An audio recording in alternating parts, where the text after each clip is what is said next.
Rangers drew their second friendly of the winter break against Copenhagen 2-2 at Ibrox. In today's video, we'll discuss parts of the game, whilst also going over the latest Rangers news from the last 24 hours. There is so much to cover in today's video. And hello everybody, welcome back to the channel guys, I hope you're all well. Before we do get into today's video, as always, please do smash that like button and subscribe to the channel for daily Rangers content. Scottish Premiership clubs are set to receive a bumper Champions League payment following Celtic and Rangers' involvement in the group stage of the tournament. The UEFA tournament will land top-flight SPFL sides who were not involved in Europe's elite competition £1.1 million, a rise of 80% due to fresh terms of the new look format. The Daily Mail reports that Hibs, Aberdeen, Kilmarnock, Livingston, Motherwell, Ross County, St Johnstone, St Mirren and relegated Dundee United will all pick up £650,000 in tax-free cash following Celtic and Rangers' group stage involvement. The report does go on to state that Hearts do not receive a payout, which is up from £340,000 from the previous year because of their involvement in the group stage of the UEFA Conference League. Aberdeen did land the fee, but they will not be eligible for the payment next season. This year's Champions League financial gain will again soar next term, with the Scottish Premiership winners set to net around £30 million from the new look tournament. The new look format will guarantee 8 games, and there is also a possibility of Celtic and Rangers reaching the last 24, which will secure 2 further matches. Just a quick one guys, we've released our January merch drop, so do browse the new collection. We've got the Mr. Blue Nose tees, along with our Stauncho Meter tees. Do, as I said, browse the collection by going down into the link in the description, or going to rfcclothing.com. Anyway, let's get into today's video.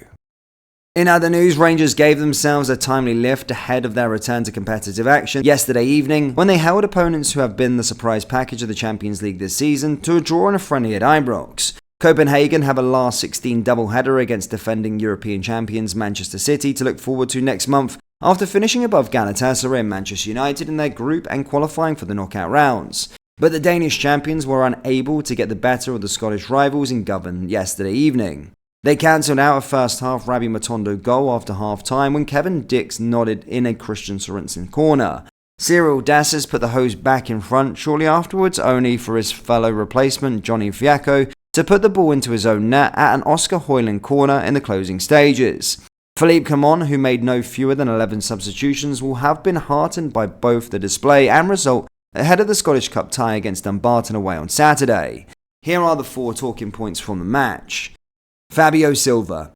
Clement singled out his first signing, Fabio Silva, for a special mention in his matchday programme notes. He predicted that the Wolves loanee will have benefited greatly from attending a training camp with his new teammates last week. That certainly appeared to be the case when proceedings got underway. The £35 million forward had a quiet afternoon against Hertha Berlin at the weekend, but he was bright from kick-off against Copenhagen. The Portuguese under-21 player chested down a Ross McCausland cross in the Copenhagen area and volleyed it just over the crossbar early on. He enjoyed some good moments further back in the park thereafter. The 21-year-old then teed up Todd Cantwell for a shot at goal when he laid off Ridvan Yilmaz's pass to the playmaker on the edge of the penalty box. He sent McCausland clear down the right flank with an inch-perfect diagonal only for the winger to be flogged offside. He also did well to dispossess Rasmus Flak in the centre circle before coming off at half-time.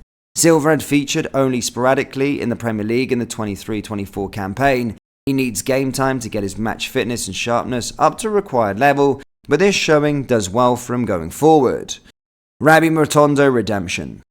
Matondo is set to play far more for Rangers in the coming weeks than he has in the first half of the season, with Abdallah Simmer away at the African Cup of Nations in the Ivory Coast of Senegal.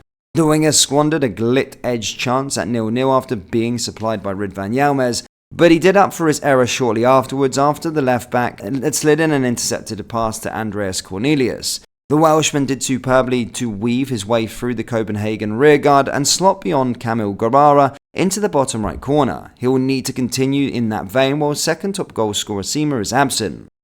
Lawrence's return. Tom Lawrence made his comeback last night when he took to the field in the second half, and the attacking midfielders showed he has so much to contribute in the weeks and months ahead if he can stay fit. He nutmegged Sorensen shortly after taking to the field to the delight of the 23,000 in attendance.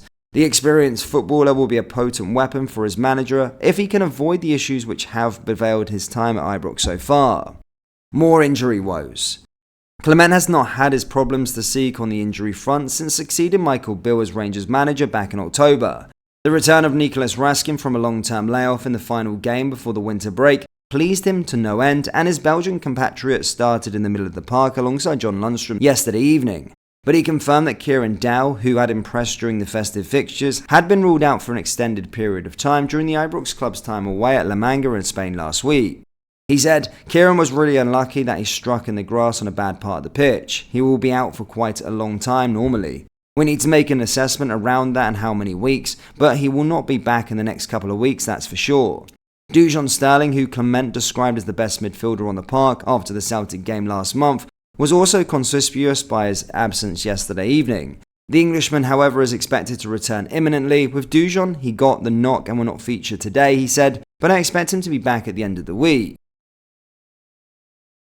Rangers are working on a deal to sign another forward this month, and the potential sale of Ridvan Yilmaz could allow them to get it done before the 1st of February cut-off, sources have told Football Insider.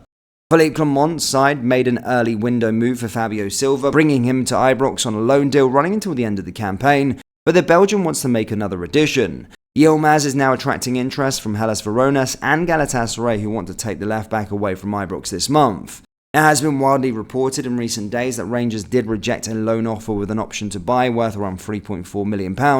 An exit for the Turkey international could raise the funds needed for Clement to add another forward to his ranks before the 1st of February deadline. Silva has already made his debut, a 19-minute substitute cameo in the win over Kilmarnock earlier this month. Clement also has Cyril Dessers to call on in attack, but Sam Lammers, who joined Rangers last summer, has already headed out on loan to FC Utrecht. Danilo and Kemar Roof are both currently on the treatment table with injuries. As such, the Ibrox boss wants to bolster his attacking options with a further new arrival this month, as he vies to wrest the Scottish Premiership title away from Celtic.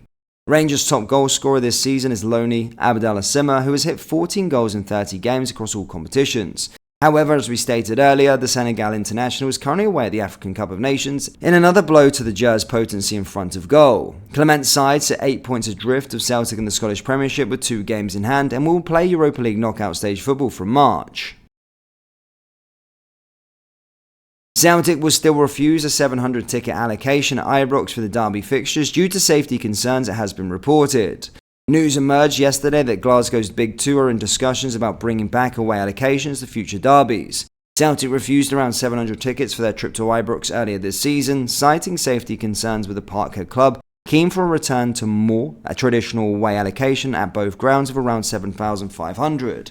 Broadcasters STV have now reported that the stance remains the same despite talks taking place between the two clubs in recent weeks. Reports today suggest that Celtic would be allocated 750 tickets for the next trip to Ibrox, which will take place on Saturday, April 6th.